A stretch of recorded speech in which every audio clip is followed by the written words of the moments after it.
23:40 Uhr. Nach fast 8 Stunden überstürzen sich die Ereignisse. Die Polizei stellt das Lösegeld vor die Bank. Ein Bankangestellter bringt den Geldsack mit den geforderten 2 Millionen Mark und eine Geisel zum Fluchtwagen. Während Dimitri in der Bank verharrt, will Rammelmeier das Geld in Sicherheit bringen und Dimitri später wieder abholen.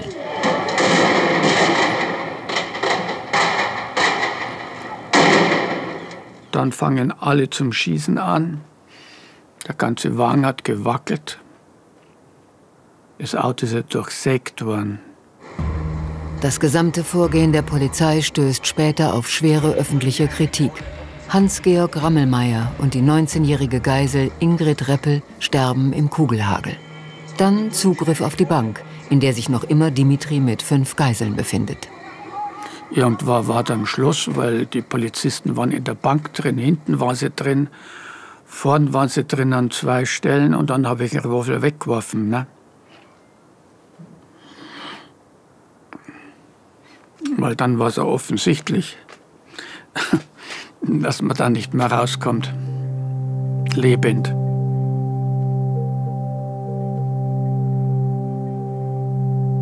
Dimitri wird wegen versuchten Mordes, räuberischer Erpressung, 17-facher Freiheitsberaubung und einem Mord angeklagt. Er fürchtet die Begegnung mit den Opferfamilien. Ich habe richtig gehofft, dass niemand bei der Verhandlung auftaucht. Wer möchte schon, also die Eltern sehen. Ne? Wenn es schief geht, na ja, 10, 12 habe ich gedacht. Ne? Erschwerte Umstände von einem Raub. Ja, damit habe ich gerechnet. Ich habe nicht den Traum dran gedacht, dass sowas sich entwickelt. Nach 7 Gerichtstagen das Urteil. Lebenslänglich. In dem Augenblick, wo der Richter lebenslang gesagt hat, habe ich einen heißen Kopf bekommen. Man braucht Zeit, dass das wirklich in einen einsackt, dass man lebenslänglich hat. Er ist 24 und lebenslänglich, das werden für ihn 22 Jahre. 22 Jahre, die er hinter Gittern überstehen muss. Immer wenn möglich, arbeitet Dimitri bei der Filmrequisite und baut Kulissen für Filmsets auf. Den körperlich anstrengenden Job braucht er, um seinen Unterhalt aufzustocken.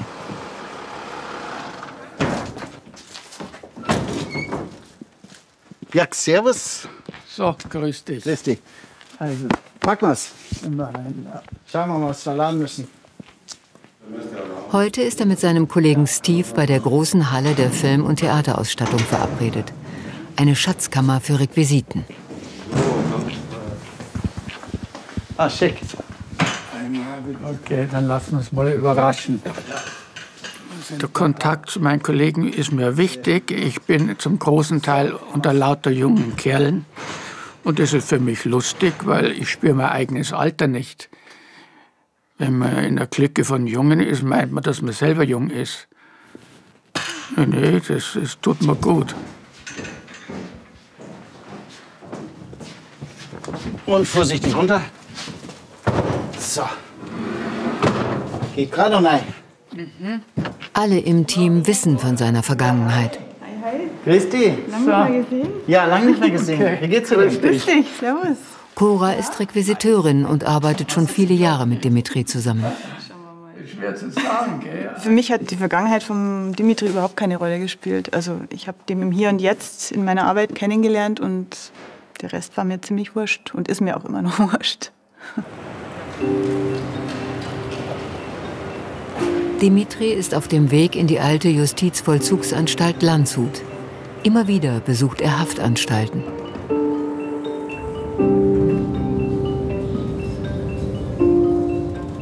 Er ist gern unterwegs. Im Gefängnis reist er mit dem Atlas in die ganze Welt. Mit seinen Fantasiereisen steckt er auch andere Häftlinge an. Wir sind da um den Tisch rumgeguckt und dann haben wir ausgemacht, dass wir die Donau runter ans Schwarze Meer fahren und haben uns ganz detailliert darüber unterhalten, wie wir Schlauchboot herkriegen. habe jeden angesteckt zur Reise. Und ich muss dazu sagen, dieses bisschen mein Unglück oder das Unglück der anderen, dass ich die Leute anstecken kann oder konnte.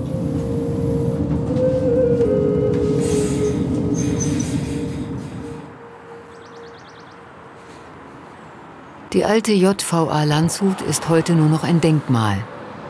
Dimitri erinnert sie an einen seiner Fluchtversuche.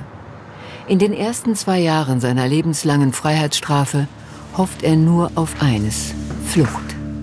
Doch 3 Ausbruchsversuche scheitern. Es bleibt bei lebenslang.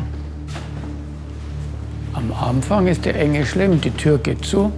Ich glaube, 1 Jahr habe ich gewartet, dass irgendjemand daherkommt, die Tür aufsperrt, überraschend.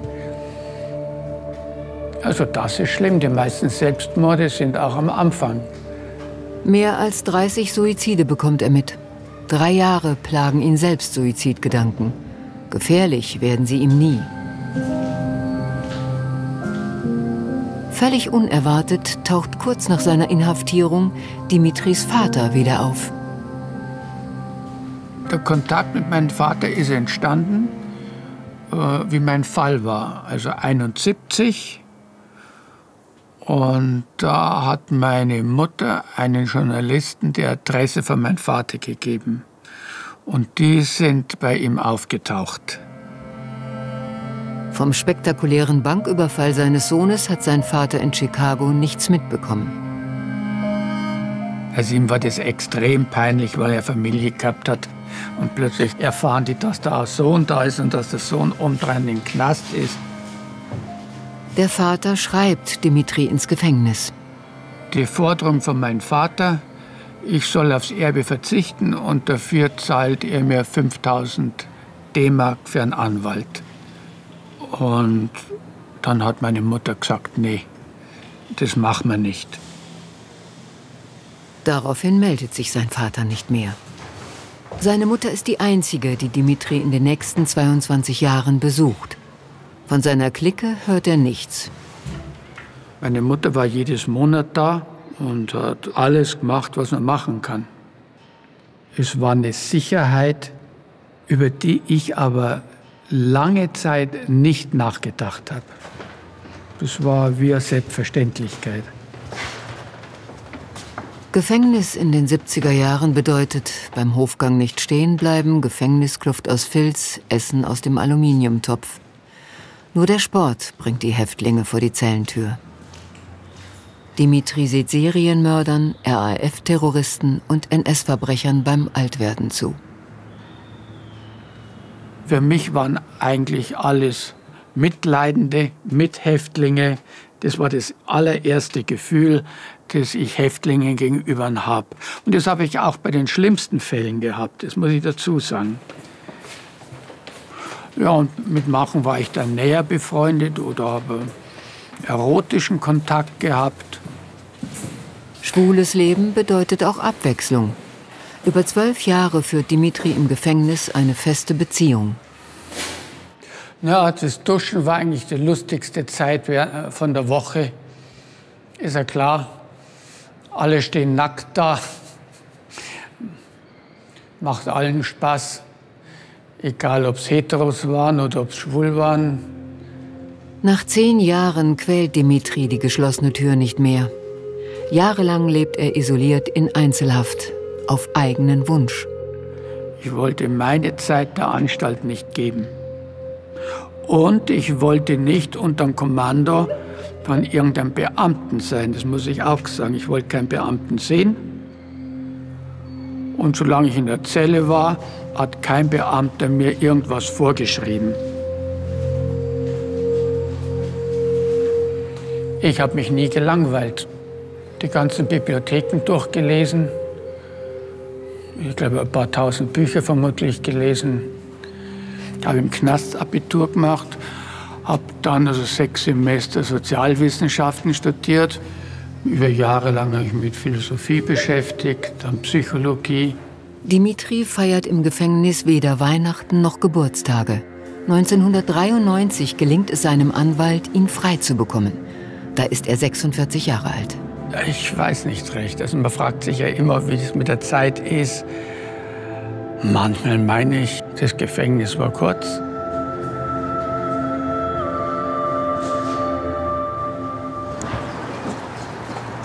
Dimitri ist auf dem Weg zu seinem damaligen Strafverteidiger Jürgen Arnold. Aus dem Mandatsverhältnis ist eine Freundschaft entstanden.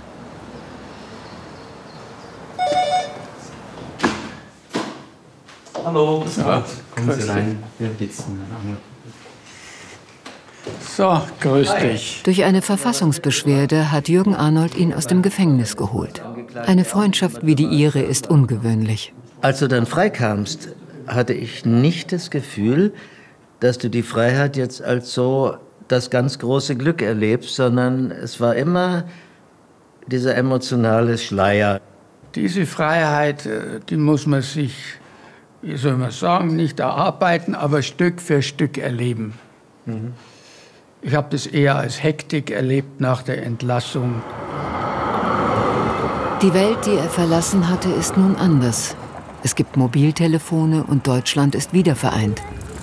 Dimitri kennt keine Einkaufszentren und ist noch nie geflogen. Es war anstrengend. Ich war also schon strapaziert durch die Geräuschkulisse, durch die Vielzahl der Menschen. Ich war schon etwas erschöpft. Wenn ich irgendwo hingehe, bin ich selten länger als 1,5 Stunden dort. Mehr vertrage ich nicht. Wenn man sich getroffen hat mit ihm und er kam dann später in das Lokal, merkte man an seiner ganzen Bewegung, dass da jemand kommt, dem diese Welt ungewohnt ist. Also das war schon ein langes Zurückfinden.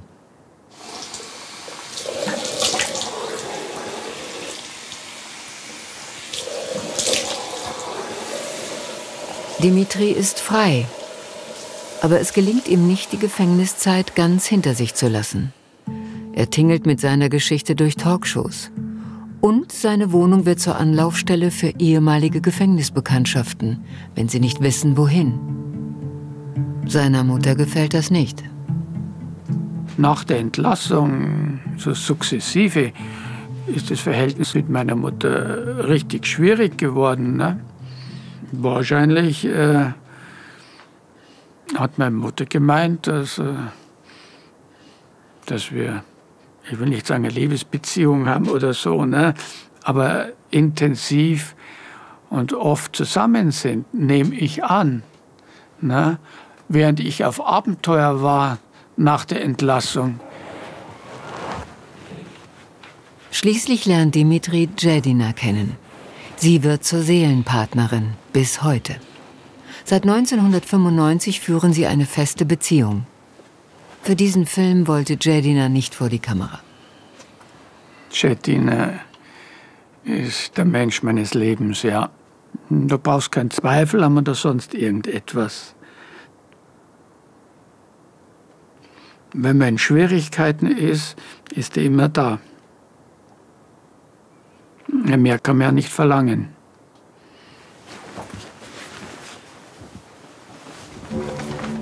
Und dann der Rückfall. Kurz nach der Entlassung lässt sich Dimitri noch einmal auf einen Deal ein. Eine Gefälligkeit für einen Haftfreund. Er schmuggelt Koks.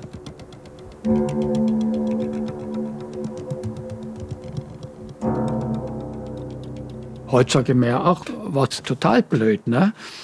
Aber ich habe Probleme mit dem Nein sagen gehabt, wenn ich befreundet bin. Ich habe richtig Probleme mit dem Nein sagen gehabt. 3 Jahre später wird der Haftfreund gefasst. Er verpfeift Dimitri. Das bringt ihn erneut für 3 Jahre und 3 Monate ins Gefängnis.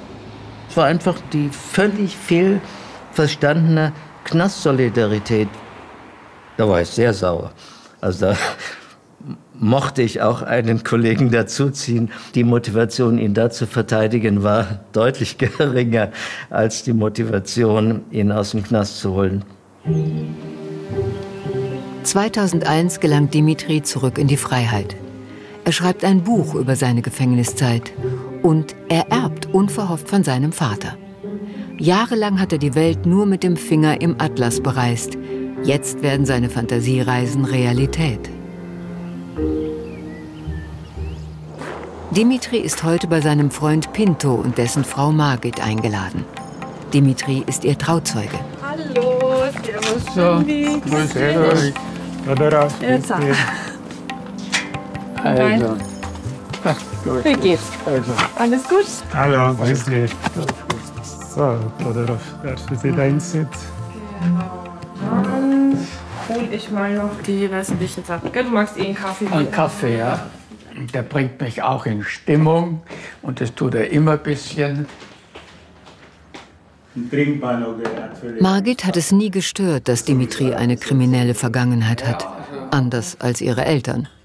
Als dann meine Eltern davon erfahren haben, weiß ich noch am Telefon im Hintergrund, meine Mutter, die hat einen Schrei loslassen, weil bei denen saß eben dieses Urteil ganz tief. Ja, aber ich meine, er hat genug gebüßt dafür. Über 20 Jahre im Gefängnis. Und das muss dann auch mal reichen. Magst du jetzt ein Stück Stein? Ja. Da ist Marzipan drin. Ja. Ist okay, oder? Marzipan ist in Ordnung. Ja, du bist sowieso willkommen, das weißt du. Du kannst Ich finde es auch gut, dass er nicht verbittert ist, ja. Also das finde ich auch bewundernswert. Und genießt ganz bescheiden einfach Radl fahren jeden Tag von A nach B und will genauso weitermachen wie jetzt. Also das finde ich schon schön. So nach 10 Minuten kommt eine Leichtigkeit, eine Beschwingtheit. Ja, ich fühle mich befreit. Ich will nicht sagen, dass ich mit dem Fahrrad jetzt in den Himmel rauffahre, jetzt die Wolken, aber so ein kleines bisschen schon.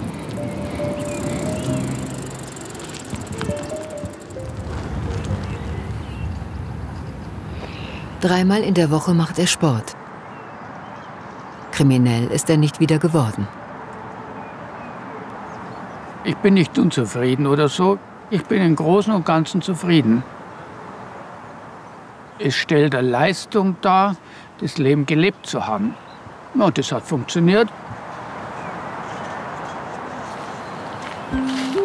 Am Ende ihres Lebens nähern sich Mutter und Sohn an. Dimitri pflegt sie bis zum Tod. Sie stirbt mit 94 Jahren.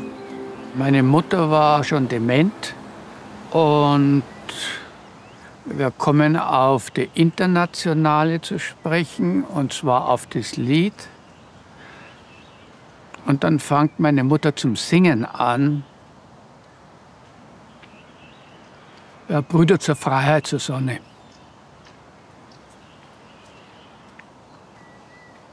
Die Freiheit ist eine Utopie und sie wird besungen. Ne? In der Wirklichkeit lebt man in einem festen Rahmen. Meine Mutter hat immer von Lebenskampf gesprochen. Der erste ist bei der Geburt, der letzte beim Tod.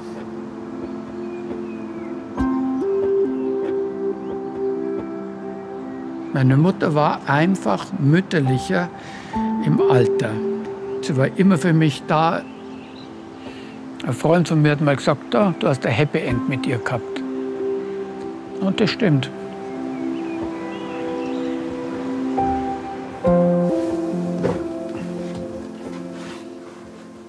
Seit 30 Jahren ist Dimitri Todorov ein freier Mann. Also, ein guter Gangster war ich nicht. Ich kann nicht einmal Auto fahren. Nein. Ich hätte zu Fuß weglaufen müssen. Der Weg zu seiner inneren Freiheit begann in einer 9 Quadratmeter großen Zelle.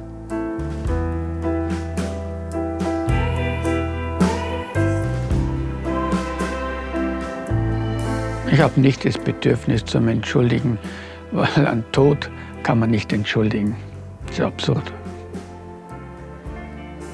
Das Schuldbewusstsein, das bleibt. Normalerweise denkt man nicht dran, aber ist schon klar.